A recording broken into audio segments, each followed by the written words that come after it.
Okay, next we have Janine. Janine will be talking about the Distinguished Club and Area Program. Janine is an education enthusiast who admits she has been on a steep learning curve since taking up the role of the District Secretary PQD role. She has loved digging deeper into the wide world of Toastmasters and working with our wonderful team of division and area directors. I mean, you can see from her the face, the passion she has. She's excited to be with you today and to explore together the district club and area program, which is all about supporting all clubs in achieving excellence. Shall we welcome Janine? Thank you, Manny, and I am delighted to be talking about the Distinguished Club Program today and also the Distinguished Area Program. So let's start by having a bit of a shout out to our wonderful, successful clubs from last year. Did you know that D73 had 53 distinguished clubs in the year that has just finished on 30th of June? So I would like us to celebrate those clubs. If you are a member of one of those clubs or know one of those clubs, put it in chat and we can all share your wonderful successes by looking at the names of all of those clubs that were distinguished last year. Because I've got a feeling a lot of you already know about the Distinguished Club Program, but we are going to go through it again. Linda's Uni, Adelaide Toastmasters, Sale Toastmasters, Adelaide Toastmasters, Kingston, yes, absolutely Kingston. Wandon, Aero Speakers 505, these were all wonderful clubs that performed so well with regards to membership, education, and doing all those admin tasks and everything as you meant to. Moorabbin Saints, go the Sainters, good job. Anyone else want to give a shout out to their club? I'm sure there are many more than that. And Elise, I'm just wondering, can you quickly maybe pin me in the spotlight, and I'm going to share my screen in a moment. Hawthorne, Sure, Frankston, no morning. worries. I thought I had pinned you, but I'll fix it. Or maybe it's me, I don't know. Anyway, there we go. So, hello everyone. We're here to talk about the Distinguished Club Program. But you don't just get to sit back. We're going to do 2 case studies. So I want you to all have your pen handy and your paper, something to write on, because you've got work to do. Okay, today we are going to talk about the Distinguished Club Program and the Distinguished Area Program.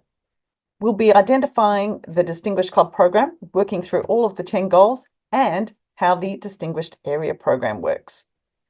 So for the Distinguished Club Program, I can confirm to you, and this is exciting news, that to qualify for your club to be a distinguished club, you need to have a membership of 20 or over the year a net growth of at least 3 new members.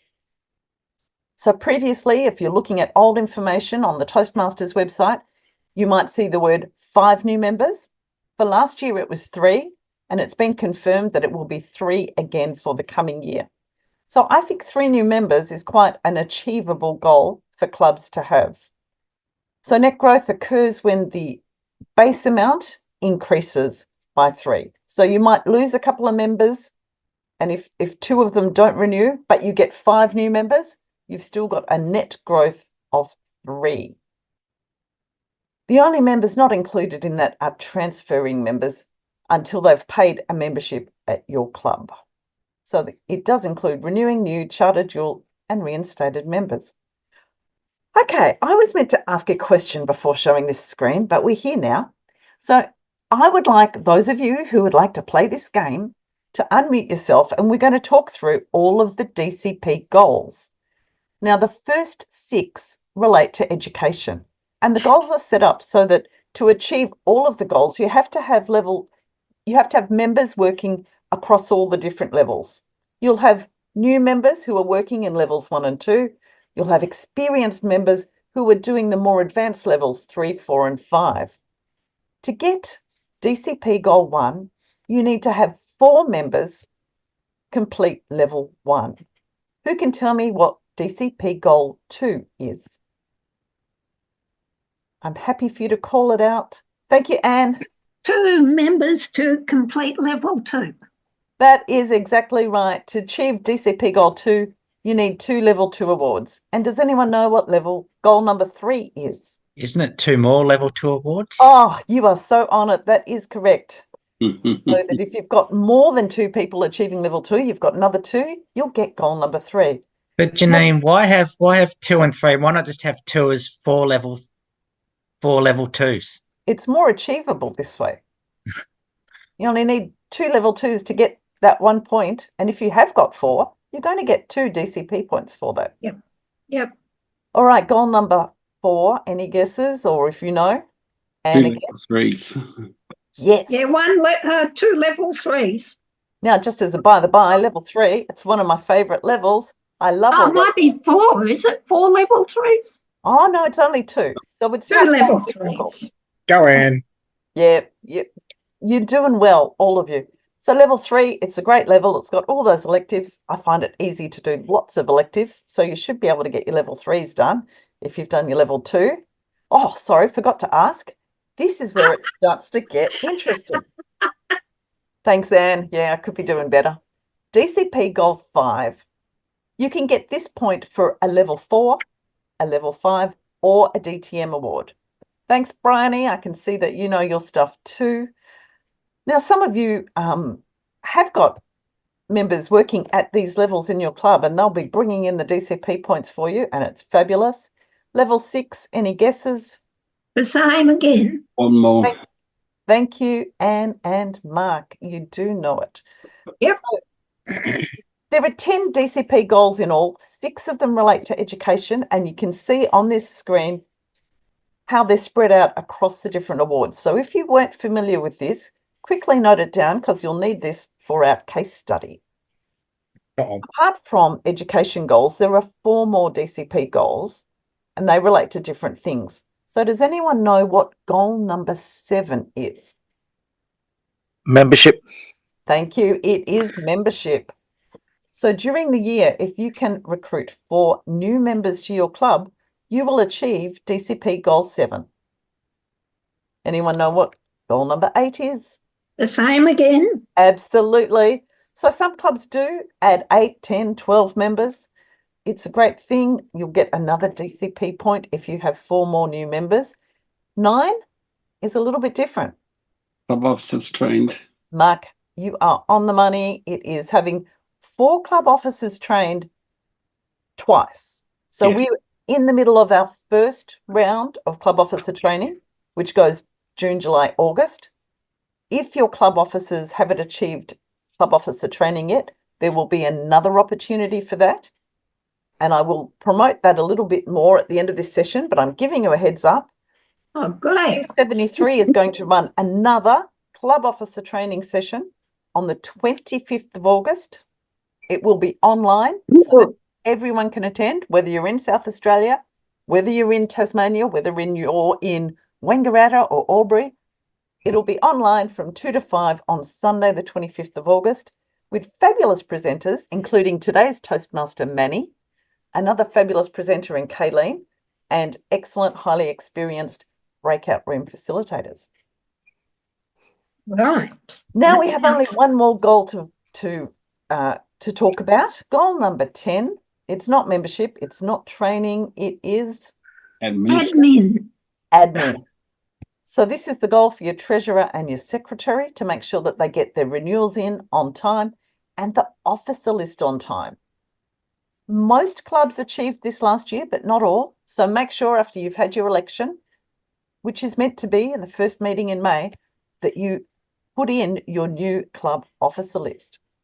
And once you've done that, that's all of the 10 DCP points that are possible.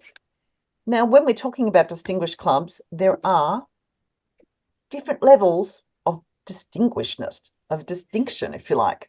So if you achieve 5 goals, your club will get a ribbon and congratulations for being a distinguished club.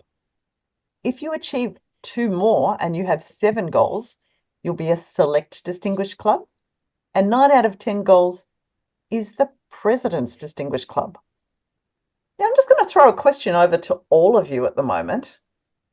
How do you think D73 should recognise clubs that achieve 10 out of 10 goals? What do you think would be an appropriate recognition for that? Well, some refer to Smedley, but that's not applicable to clubs, so I'm not sure. Okay. I ask the question because we're going to have a focus this year on celebrating achievement and recognising special efforts. So we're going to have a lot of shout outs this year to clubs which have done wonderful things, members who've achieved wonderful things, and you district officers who are working so hard to make sure that clubs are successful. But let's move on now. We're going to do a case study. So get your pen and papers ready because we're talking about this wonderful club, the Linguistic Leaders of Lipari. Some of you may have heard of this club before. For some of you, it might be new. Over the year, this club had a lot of things happen, and I'd like you to keep track of how they're achieving with their DCP goals. So let's look at the first thing that happened. In July, this club sent 4 club officers to club officer training. Yep. Do they get a DCP point for that? Yes. Not yet. Need 4. Not yet. Not yet. Yeah, not yet.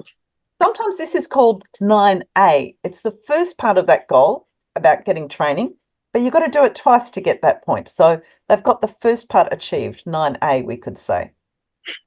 In September, one of their members, Cara, achieved a level 1 pathways. Do they get a goal for that? No. No, not by itself. Might do a little tally mark or a tick next to goal number 1, but they haven't achieved it yet. And their membership dues were submitted. Is that a point? No. Not by itself. It's part of goal number 10. In October, Carlo and Lena achieved their level 1 Pathways Awards. Now have they got a DCP point? No. Yes, you've got 1.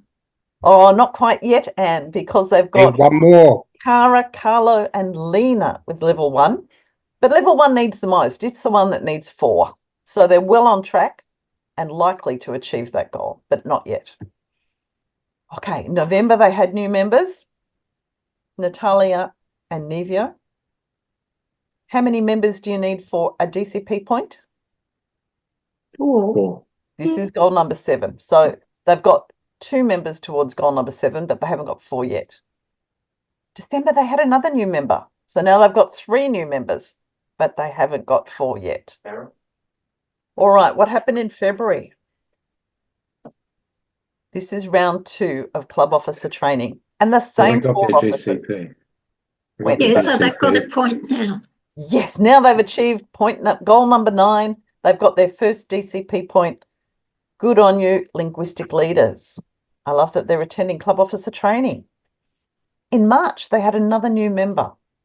Does that mean anything for them? Yeah, that's 1 membership goal. That's right. That's goal number 7. They've now got their 4 over the year. And Amara, level 2. Is that a goal? Well, it's towards a goal, but it's not a goal. Absolutely right. That's the first level 2 towards that goal number 2.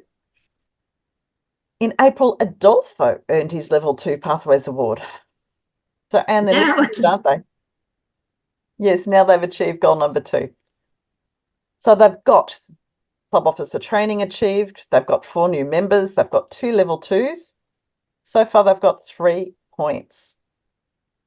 All right, in May, Colombo earned his level 1 Pathways. So that's still only 2 out of 4. Well, they've got in September Cara, in Yeah. October Carlo and Lena, and in May, Colombo. So Okay, they have, yes. they have achieved goal number 1, and their club officer list was submitted. So that was part of the admin goal, number 10. So they're looking pretty good, but did they qualify? Well, we find out that on June 30, they had 21 members.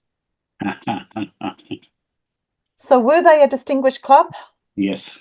Yes, they absolutely were. They qualified and they ended up achieving 5 DCP goals. So I hope that little run through how it applies to an actual or pretend club helps you understand the DCP goals and how they can be applied. We're now going to talk briefly about the Distinguished Area Program. Now, you may not have heard of this before if this is your first time as an area director. To be a distinguished area, there are some qualifying requirements. So you need to have no net club loss. If you start the year with 4 clubs, you need to end the year with 4 clubs or even 5. And VJ's talked about doing Area Directors Club Visit Report. It was the first thing he said you needed to do when you're doing the basics. It was number 1 for 75% of your club base. All of these numbers are easiest if you have 4 clubs in your area. So if you submit club visit reports for at least 3 of your clubs, 3 or 4, you will qualify if you do that twice. Now watch these deadlines, area directors. Some area directors unfortunately didn't make the deadlines last year. So you should be starting your first round visits as soon as possible to introduce yourself to the clubs. Make sure that the visit reports are submitted by November 30th. So it's not enough just to visit. Make sure you go onto the TI website and submit that report. Mark, is that a question? Yes, it is. As you know, my practice is just to attend almost every meeting, and then in November I submit my reports. In May I submit my reports. I've noted that some people are being congratulated for getting their report in early, which is great. What I thought, though, please correct me if I'm wrong, is that once you've submitted the report, you can't do it again for the same club, which is why my preferred practice is to wait until November May to do all my reports. Okay. That probably sounds correct to me that you can't submit it again. I'll be corrected on that if someone else has more information. Yeah. I would only be careful of leaving it too late. Like, for example, say you got sick and you weren't able to submit by November 30 because you'd left it until late. And also, it's helpful information for your division director and district leadership team to get a feel for what's happening in clubs. So Sure. if there's things that it's helpful for us to know or to understand a picture of what's happening in clubs, getting that information sooner could help us take some action if there's action required to support clubs. Yeah, slightly contrary to that, though, Janine, is that you get that feel very early because somebody submitted early, and then if things changed, then you haven't got that later. Yeah, it's okay. So it sounds like swings and roundabouts. So long as you submit by November 30, I think it's okay. And I do really like that you're in such constant communication with your clubs and staying with your finger on the pulse, so to speak, and aware of what's happening. I think that's fabulous from an area director. Thank you. All right, so 2 rounds of area clubs. So you've got your base number of clubs. Everyone in D73 has got a base number of clubs. Most areas have got 4 clubs. Okay, so with the Distinguished Area Program, like the Distinguished Club Program, you could be Distinguished, Select Distinguished, or President's Distinguished. And these considerations are based on how many distinguished clubs you had in your area and whether you had net growth in your area. So again, working with an area with 4 clubs, if 2 of your clubs are distinguished and you've met the qualifying requirements, so you haven't had a net club loss and you've done your area visits, you will be a distinguished area. If 2 of your clubs plus 1 more are distinguished, so 3 out of your 4 clubs, you will be a select distinguished area. Again, assuming you've qualified by having no net club loss and done your area visits. And then this highest rating here, President's Distinguished Area, is for clubs that have areas that have half of their clubs distinguished and they've had a net growth. Okay, I am going to just show you now. I know that you can't see this very well. I'm going to tell you this is on the TI website. So when you go to dashboard and you're looking at your distinguished club report, you might be used to looking at club status and seeing how your club is going.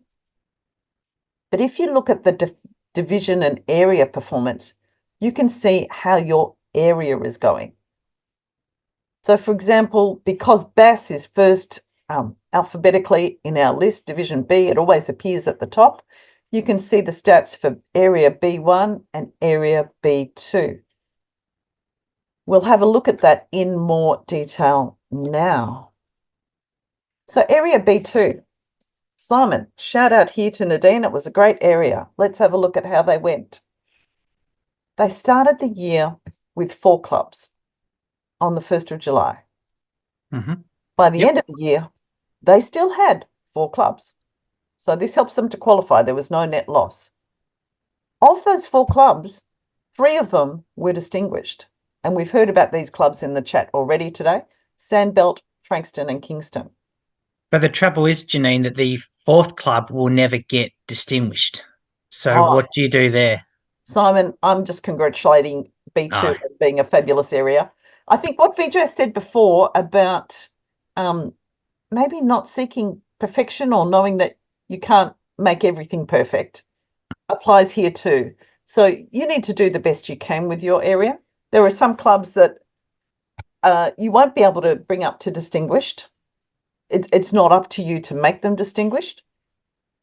And having 3 clubs distinguished out of 4 was a fantastic achievement. Now in B2, all of the area visits were submitted by 30th of November, first round, and all of the visits were submitted in the second round as well. So they qualified. They did much more than 75%. They had no net club loss. They had 3 distinguished clubs, and area B2 was a select distinguished area. So I think that that should be celebrated. We had last year 3 distinguished areas, and they were E18, N31, yay, and S39. We also had 2 select distinguished areas, B2, and we're looking at their stats now, and R34. So congratulations to all of those areas which were distinguished. I'd just like to point out that in looking at the stats, a lot of those second round area visits weren't done, and there were other areas that could have been distinguished, but their reports weren't submitted, especially for the second round. So area directors, when you get to December, your job's only half done. You've still got to do second round club visits, and they're important to follow up and check in with your clubs, see how they're going, help them to get on track to be distinguished clubs, especially if they're close, and then you might find that you are the leader of a distinguished area. Now, we do have a couple of division directors here with us, so I'll just point out that there are distinguished divisions, select distinguished divisions, and president's distinguished divisions. So as a division director, what you're looking at is the overall percentage of clubs in your division who achieve distinguished status, and ideally, if you can, having a net growth of your clubs. I don't know how I'm going for time, but I am going to call out now if there are any questions about the Distinguished Club Program. Yeah, 24 minutes. Oh, perfect. So I was going to sing out at 25, so don't worry. Beautiful. 25:30.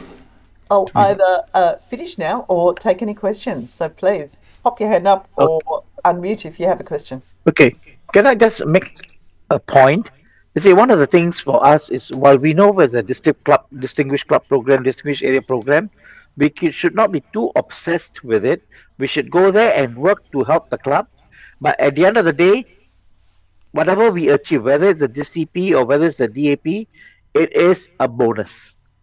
Yeah, many. So I think it should not be an obsession. It should not be an obsession. We work so that we want to help everybody. That's how what I believe in.